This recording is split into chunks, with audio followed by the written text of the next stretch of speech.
घर का स्कॉन पार्ट 5। अम्मी, अब को झूठ बोलने की जरूरत नहीं है। मुझे सब पता है कि अब लेट क्यों उठी हैं। मेरी उम्मी के चेहरे के रंग उड़ गए। अम्मी ने कहा कि क्या मतलब है तुम्हारा, क्या कहना चाहते हो? खुल के पढ़ो जरा। अब मेरे दिल में जंग चल रही थी कि उम्मी को यह बात बताऊं कि नहीं कि मैंने अब की और चाचू की एक साथ रात वाली वीडियो बना ली है जो काम अपराध को कर रही थी। लेकिन फिर मैं खामोश हो गया। मैंने बात बदल ली। मैंने कहा कोई बात नहीं अम्मी, बस मैं मजाक कर रहा था। मैंने कहा अम्मी, अब जब तक नाश्ता बनाए मैं चाहूं वालों को और बनी वालों को उठाकर लाता हूं। हम सब मिलके नाश्ता करेंगे। फिर मैं चाचू को उठाने चला गया। मैंने कहा चाचू, दोपहर हो गई है, अब लोग फ्रेश होकर बाहर हो जाएं। अम्मी ने नाश्ता बनाना शुरू कर दिया है।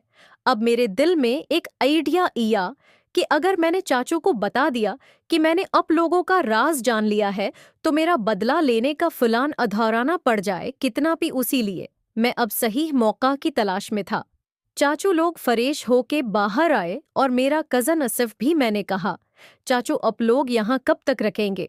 चाचू ने कहा तुम्हारे अबू आ जाएं, नौकरी का पता चल जाए, उसके बाद हम वापस लाहौर चले जाएंगे। मैंने कहा चाचू, मुझे काफी अरसा हो गया है मैं लाहौर नहीं। या इस बार कोशिश है कि मैं भी अब लोगों के साथ लाहौर चला जाऊं। बस आसिफ की कोई खुशखबरी मिल जाए, फिर हम सुकून से लाहौर चलेंगे। चाचू ने कहा हाँ हाँ, क्यों नहीं बेटा, वो भी तुम्हारा अपना ही घर है बेरोजगार। और फिर मैंने तूपू ने काल उठी।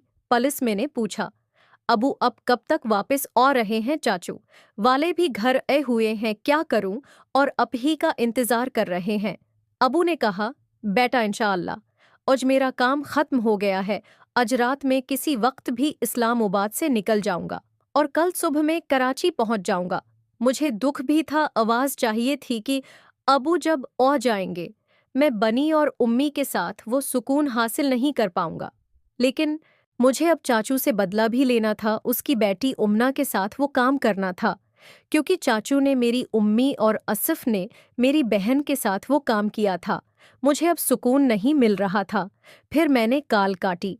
फिर मैंने चाचू को बताया कि चाचू उजरात अबू इस्लामाबाद से रवाना होंगे और कल सुबह तक आ जाएंगे और चाचू अजरात अब मेरे कमरे में सोना। कालो भाई को भी मैंने बोल दिया। उम्मी कचन से हमारी सारी उम्मी ने कहा कामरान तुम्हारे चाचू नीचे सो जाएंगे, मैंने अब एडजस्ट कर लिया है। मैंने कहा नहीं उम्मी, कोई बात नहीं, अजरात आसिफ और मैं इंडियन मूवी देखेंगे, उसलिए अब लोग डिस्टर्ब होंगे।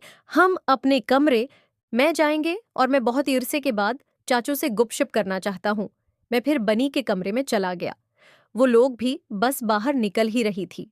मैंने कहा बनी, क्या हुआ? आज तुम भी इतना लेट तक सो रही हो? और किंजा मुझे देखकर बार बार मुस्कुरा रही थी। बनी किचन में चली है अम्मी के पास। वो किंजा वहां मुझे छेड़ना शुरू हो गई। कह रही थी भाई रात को मुझे वन मिले उजरात ही में आऊंगी। मैंने कहा नहीं खेलता, अभी चाचू वाले हैं और हो सकता है कि रात को मेरे कमरे में ही सो। तो अब ये काम मुमकिन नहीं है। जब चाचू वाले चले जाएंगे तो मैं तुम्हें जी भर के खुश करूंगा। कंजा ने कहा नहीं भाई, मुझे रात को भी नींद नहीं आई। मुझे अब की बार बार याद ही रही थी। मेरा दिल कर रहा था कि मैं अब के पास ओ जाऊं। अब ऐसा न करें, अब चाचो वालों को नीचे ही सोने दें। अम्मी को बोले कि वो अपी के कमरे में सोचें। चाचू और उस्फ भाई अम्मी के कमरे में सोच हैं। प्लीज भाई अब अम्मी से बात करें। अब कंजर ने इस अंदाज से बोला कि मेरे जज्बात भी भड़क उठे।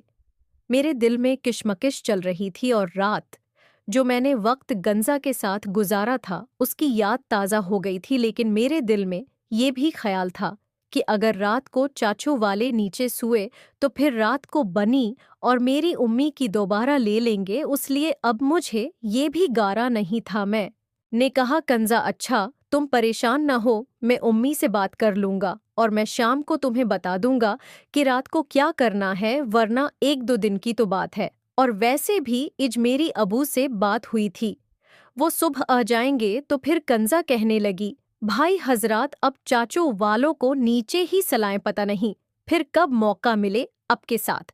और हाँ, आज अपने पूरा काम करना है, रात की तरह नहीं करना अधूरा काम प्लीज भाई। अब मैं परेशान हो गया था। मेरे दिमाग में एक अय्यडिया अय्या। मैंने कहा, कंजा अच्छा एक काम करते हैं, मैं तुम्हें इज राशन लेने के बहाने बाहर ले जाऊंगा और हम किसी अच्छे से होटल में चलेंगे 1 घंटे के लिए, फिर मैं वहां तुम्हें जी भर के खुश करूंगा और फिर हम वापस जाएंगे। कंजा बहुत खुश हो गई थी।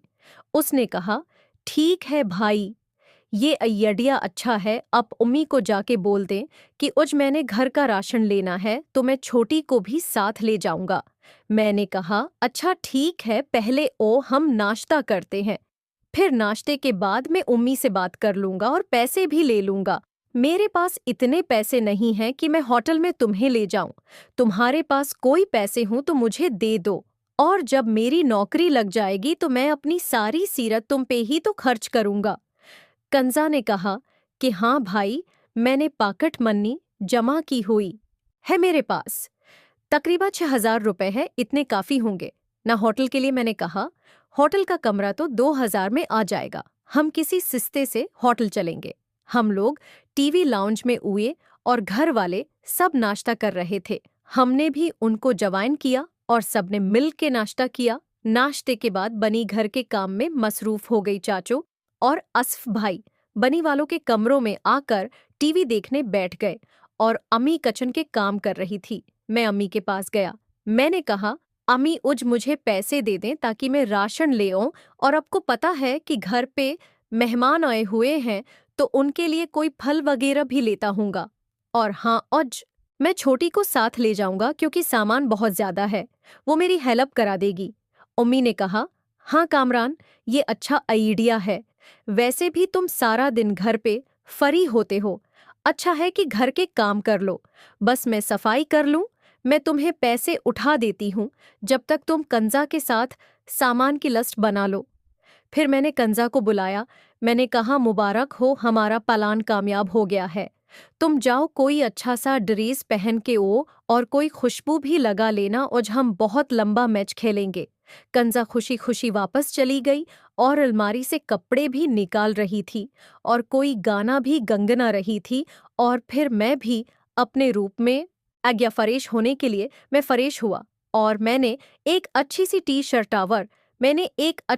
शर्ट और जीन्स की पेंट निकाली और मैंने एक अच्छा सा परफ्यूम लगाया। अपने नीचे या तो कंजा भी तैयार थी। मैंने उम्मी को आवाज दी, अम्मी हमें राशन के पैसे दे दें। अम्मी ने कहा कि राशन की लिस्ट बना ली है तो दिखाओ मुझे। मैंने कहा, ओ अम्मी, वो तो मैं भूल ही गया था, चलो कंजा को बुलाते हैं और आपके सामने ही बना लेते हैं। फिर मैंने कंजा को आवाज दी। मैंने कहा कि अंजा कापी और पीन निकालना, और कंजा कापी और पीन लाई। फिर अम्मी बता दी गई कि दूध लाना उठा लाना की लाना और वगैरह वगैरह, और कंजा लिख दी गई। फिर जब लिस्ट तैयार हो गई, मैंने बाइक बाहर निकाली। कंजा को कहा कि दरवाजा बंद करके बाहर आ जाओ। आज मैं पहली बार डेट पर जा रहा था, वो भी अपनी ही बहन के साथ। क्या कमाल का सीन था। फिर मैंने कंजा को कहा, कंजा पहले हम आइसक्रीम खाते हैं, उसके बाद हम एक अच्छे से होटल में जाएंगे, 1 घंटा वहां गुजारेंगे और फिर सामान लेके तकरीबा शाम तक घर वापस हो जाएंगे। कंजा ने कहा, ओके भाई। फिर हम एक अच्छी सी आइसक्रीम पूलर गए। कंजा ने वरनीला आइसक्रीम मंगाई, मैंने कोल्ड रंग पिया और फिर हम होटल की तरफ निकल गए। फिर हमने होटल ढूंढना शुरू किया। पहले तो हमें होटल ही नहीं मिला, इतना घूमने के बाद ही गंदा सा होटल मिला। वो लोग भी शायद डर रहे थे। उन्होंने मुझसे आईडी कार्ड मांगा तो मेरे पास इत्तेफाक से आईडी कार्ड पड़ा हुआ था। मुझसे पूछा कि कितने टाइम के लिए होटल चाहिए। मैंने कहा, हमें 1 घंटे के लिए। जब मैंने 1 घंटा बोला तो बंदा मुझे सर से लेके पांव तक घूरना शुरू हो गया और वो कंजा को भी बाहर बार देख रहा था।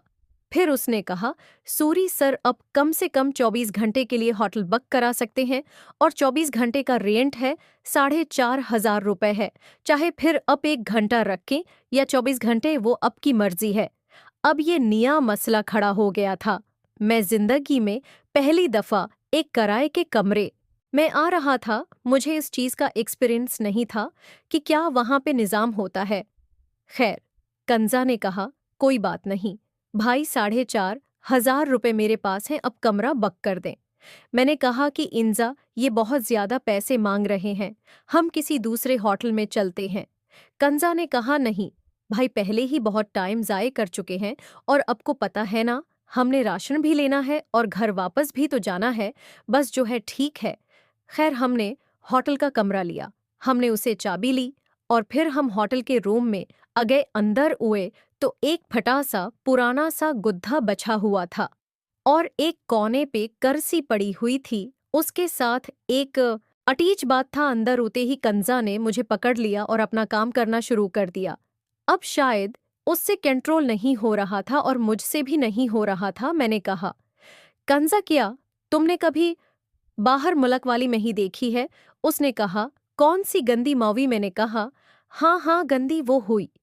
उसने कहा, हाँ भाई कई दफा देखिए। मैंने कहा, कंजा आज वही मूवी वाला सीन करते हैं। उसने कहा, भाई तुम्हें वो सारे सीन होते हैं?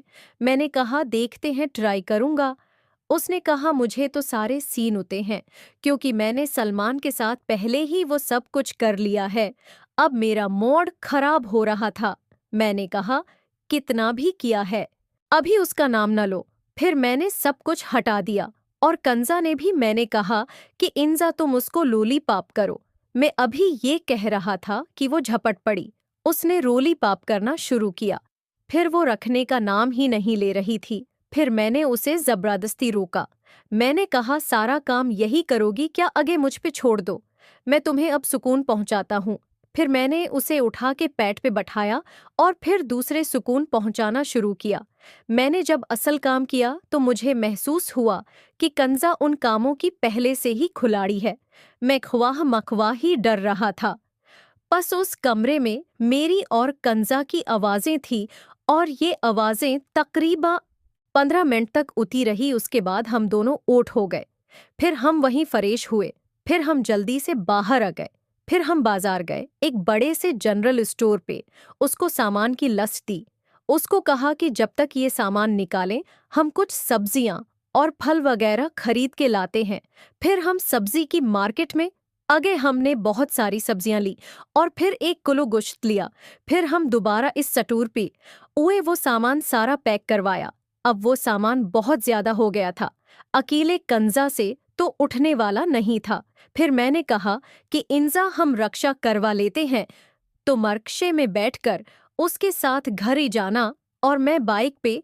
उसने कहा, एके भाई जी अच्छा आइडिया है, मैं भी आसानी से घर पहुंच जाऊंगी, लेकिन वो जो सुकून आपने मुझे दिया है मैं वो अपनी जिंदगी भर नहीं बोलूंगी।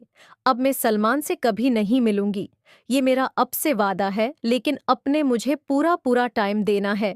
अब मुझे धोखा न देना भाई। अब मैं कंजा को क्या बोलता कि मैंने उम्मी और बनी दोनों का काम कर दिया है, तुम तीसरी हो।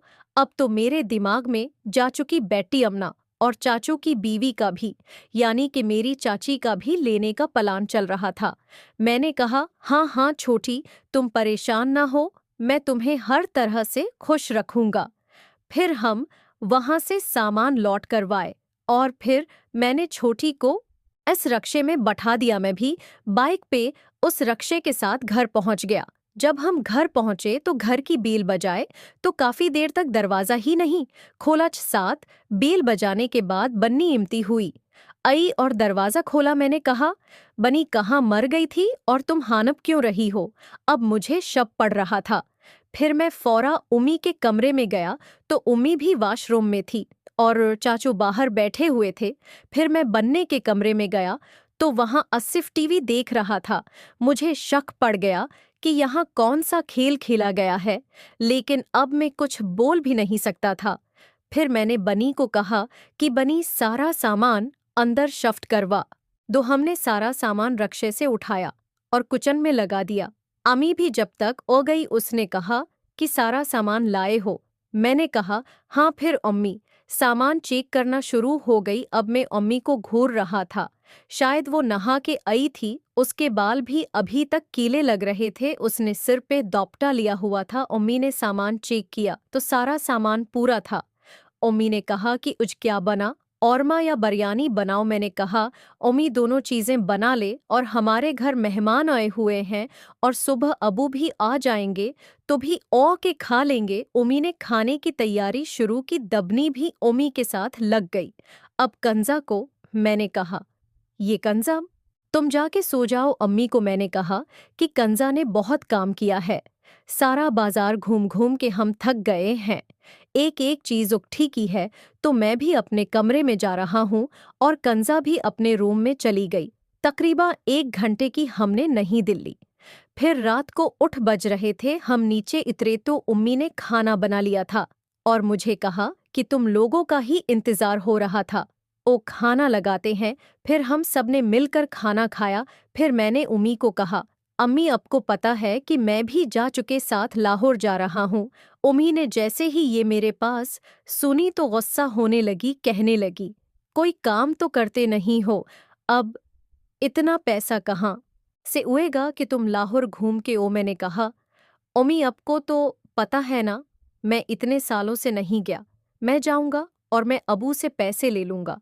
आपको परेशान होने की जरूरत नहीं है। अम्मी ने कहा कि तुम कोई यहाँ नौकरी ढूंढ लो, तुम्हें नौकरी मिल जाए, बाद में लाहौर चले जाना। मैंने कहा, नहीं उम्मी, मैं अभी जाऊंगा, सिर्फ 1 हफ्ते के लिए जाऊंगा और फिर मैं आ जाऊंगा।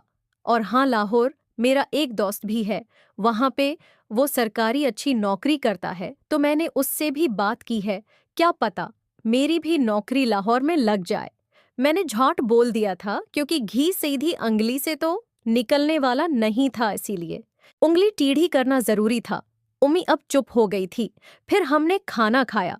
फिर उम्मी ने कुछ मैठे में भी बनाया हुआ था, तो हमने वो भी खाया। फिर तकरीबा रात के 12 बज रहे थे। मैंने कहा, चाचू और असफ़ चलें मेरे कमरे में, अब लोग उज वहीं सोएंगे। तो चाचू मुझसे कहने लगे, मुझे नीचे ही सोना है। मुझे रात को अच्छा वस्त्र मिल गया था तो मुझे अच्छी नींद आई थी, इसलिए मैं नहीं जाऊंगा। मैंने कहा, नहीं चाचू, अब को मैं उज कोई अच्छी सी मूवी दिखाऊंगा, फिर हम गप शप करेंगे। इतने अरसे बाद हम सब लोग मिले हैं ना, तो हमने अभी तक ठीक से बात ही नहीं की। चाचू तो पहले टाल मटोल करते रहे, लेकिन बाद में वो मान गए। और फिर मैं आसिफ और चाचू ऊपर अपने रूम में आकर ऊपर जैसे ही उवे, क्योंकि एक ही बेड था, मैंने चाचू रासिफ को अपने बेड पर सुला दिया और मैं खुद तकिया लेके नीचे सो गया। तो चाचू ने कहा, कामरान, तुमने तो कहा है कि मैं कोई मूवी दिखाऊंगा और हम गिप शप भी करेंगे, तुम यहाँ लाके लेट गए हो। फिर मैंने कहा, हाँ चाचू, उज बाजार गया था तो उज में थका हुआ हूँ, कल सुबह अबू भी ओ जाएंगे तो खुल के बातें कर लेंगे। फिर मैंने कमरे की लाइट ऑफ की। अब हम सो गए थे। रात के तकरीबा 2 बज रहे थे जब मेरे कमरे का दरवाज़ा आहिस्ता से खुला। मैंने देखा कि चाचू बाहर जा रहे हैं। मैं समझ गया कि चाचू कहाँ जा रहे हैं। मैं भी दब्बे पाऊं चाचू के पीछे पीछे उया। चाचू नीचे उए अम्मी के रूम में घुस गए। मैं भी आहिस्ते आहिस्ता चाचू के पीछे ओया अम्मी के कमरे में। जैसे ही गया तो अम्मी के कमरे की लाइट ऑफ थी। चाचू ने अम्मी को आहिस्ता से उठाया और फिर हल्की सी रोशनी की। मैं इन दोनों को खिड़की से देखता रहा। फिर उन्होंने वही काम शुरू किया। अब मैं मजबूर था, मैं क्या करता। फिर मैं देखता ही रहा। जैसे ही मैंने देखा कि नाचो का सामान तो इतना बड़ा था कि अम्मी खुश हो के वो चीज़ कर रही थी, तो मेरे दिल में आया कि क्यों ना मैं बनी के कमरे में चला जाऊं, क्योंकि वो भी नीचे सो रही थी। फिर मुझे याद आया कि बनी अकेली तो नहीं है, उसके साथ तो कंजा भी सो रही है। फिर मैं मजबूर हो के वापस अपने रूम में आके दोबारा सो गया। अब मुझे नींद तो नहीं उड़ रही थी, बस ऐसी आंखें बंद करके लेटा रहा और देखता रहा कि कब चाचू वापस आएंगे। तकरीबा 1 घंटे बाद चाचू आहिस्ता से दोबारा उए और आके अपने बेड पे लेट गए। आसिफ को शायद गहरी नींद थी, फिर मुझे भी नींद गई। फिर सुबह तकरीबा 10 बजे बनी हमें उठाने यही कहने लगी, नीचे ओ नाश्ता कर लो। अब वो भी अगे हैं। अब मैं दिल में खुश भी था कि अबू के उन्हें से चाचू और उसफ का काम तो नहीं होगा और साथ साथ मेरा भी नहीं होगा। फिर मैं परेशान भी था। खैर, मैं फ्रेश होना चला गया। फिर मैंने चाचू और असफ को भी उठा दिया। मैंने कहा, अब लोगों की फ्रेश होके नीचे जाएं। अब वो भी आ गए हैं। नीचे आया तो अबू नाश्ते की मेज पर बैठे नाश्ता कर रहे थे और किचन में उम्मी नाश्ता बना रही थी और पूछा, अबू अब का इस्लाम उबाद का टर्प कैसा रहा? अब का काम सही से हो गया? जिस काम के लिए अब कहे थे वो हो गया? अबू ने कहा कि हाँ बेटा, वो काम हो गया और बहुत अच्छा हुआ। मेरे अफ्स में मुझे तरक्की भी मिलने वाली है, तो मैं कोशिश करूंगा कि तुम्हारी भी नौकरी अपने अफ्स में लगवा दो और अस्फ की भी वही कोशिश करूंगा। मैंने कहा, हाँ अबू। फिर चाचू लोग भी नीचे आ गए। अबू को मिले में कंजा को उठाने चला गया। अंजा के कमरे में गया तो अभी तक सो रही थी। मैंने उसके चेहरे से कंबल हटाया तो कमाल की हुसैन लग रही थी। फिर मैंने उसके गुबारों पर चटकी काटी और उसको कहा, अब उठ जाओ। उसने कहा, भाई अब को याद करती रही हूँ, रात को उसी लेट ऊँख लगी थी। मैंने कहा, अच्छा क्या याद करती रही हो? उसने कहा, भाई कल जो अपने मेरे साथ होटल में किया था वो मुझे बार बार याद आ रहा था। मैंने कहा, उठ जाओ और फरेश हो जाओ, अब वो भी आ गए हैं, तुम्हारे बारे में पूछ रहे हैं।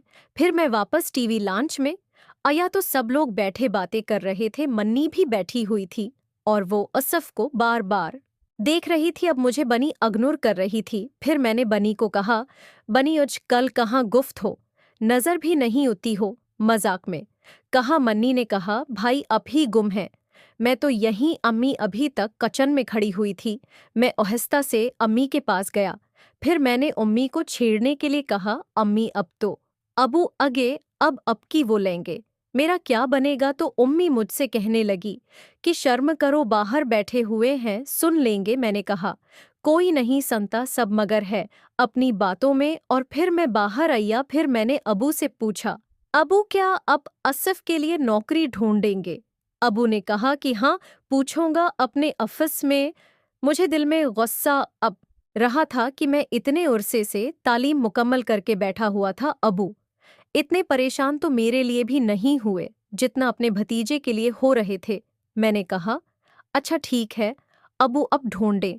फिर मैंने बनी को कहा, बनी मुझे तुमसे ज़रूरी बात करनी है, तुम ज़रा अपने कमरे में आना। उसने कहा, क्या हुआ भाई, जो भी बोलना है यहीं पे बोल दें। मैंने कहा, ओ तुम फिर? वो कमरे में आई। मैंने कहा, बनी अबू ओ गए हैं, सब लोग नीचे होंगे, मगर मैं रात को अपने कमरे में अकेला हूँगा, तुम मेरे कमरे में ओ जाना। उसने कहा, नहीं भाई, अब मुझे आपके साथ वो सुकून नहीं मिलता और वैसे भी अब अधूरा काम करते हैं, मुझे ऐसे अच्छा नहीं लगता। मैंने कहा, नहीं नहीं, उस दफ़ा मैं पूरा करूँगा, तो मानो तो सही। उसने कहा, नहीं। मैंने कहा, तुम नहीं आई तो देख लेना, फिर मैं तुमसे नाराज हो जाऊंगा। उसने कहा, अच्छा रात तो होने दो। फिर मैं वापस आया तो कंजा मुझसे कहने लगी, भाई बनी से अब क्या बात कर रहे थे, मुझे भी बताओ। मैंने कहा, कुछ नहीं, बस वो खाने के बारे में बता रहा था कि उस दोपहर में ये बना देना। उसने कहा, अच्छा ठीक है। फिर सब लोग बातों में मसरूफ हो गए। मैंने कहा, अबू अच्छा मैं अपने दोस्त की तरफ जा रहा हूँ और फिर मैं शाम होने से पहले पहले वापस ओ जाऊंगा। फिर मैं करीबी अपने दोस्त के घर आ गया में तो उसके घर या तो उसकी बहन उस घर पे थी, शायद वो कॉलेज नहीं गई थी। उसकी एक बहन थी जिसकी उम्र तकरीबा 16 साल थी, उसका नाम दुआ था, वो भी बहुत खूबसूरत थी। फिर दोस्त और मैं उसके कमरे में चले गए। मेरे दोस्त की उम्मी और अबू एक बैनिक में जॉब करते थे, वो दोनों अपनी जॉब पे गए हुए थे। घर में सिर्फ मेरा दोस्त था या उसकी बहन थी। हम लोग बैठे गपशप कर रहे थे कि मेरे दोस्त के मोबाइल पे फ़ोन या उसकी उम्मी कह रही थी कि जल्दी से गाड़ी ले ओ, इमरजेंसी हो गई है। अब मेरे दोस्त ने कहा कि यार कामरान, मेरी अम्मी ने बुलाया है, पता नहीं किया है, इमरजेंसी हो गई है, तुम यहाँ रखो। और दुआ भी घर पे अकेले है, मैं आता हूँ। फिर वो बाहर निकल गया। अब घर पे मैं और दुआ अकेले थे। फिर दुआ मेरे साथ आके बैठ गई। उसका हस्न इतना कमाल का था कि सर से लेके पांव तक मुझे मदहोश कर रहा था। मेरी बार बार नज़र उसके गुबार हैं और उसके इस हिस्से पर जा रही थी। दुआ शायद मेरी आँखों के इशारे समझ रही थी। उसने कहा, कामरान भाई क्या हुआ, अब कुछ परेशान लग रहे हैं। मैंने कहा, दुआ मुझे तुमसे एक ज़रूरी बात करनी है जो मैंने उज तक नहीं की। उसने कहा, जी बोलें। दोस्तों, इस कहानी की अगली किस्त देखने के लिए इस चैनल को सब्सक्राइब कर लें और बेल के आइकन को क्लिक कर लें ताकि उन्हें वाली किस्त आपको बासानी मिल सके। शुक्रिया।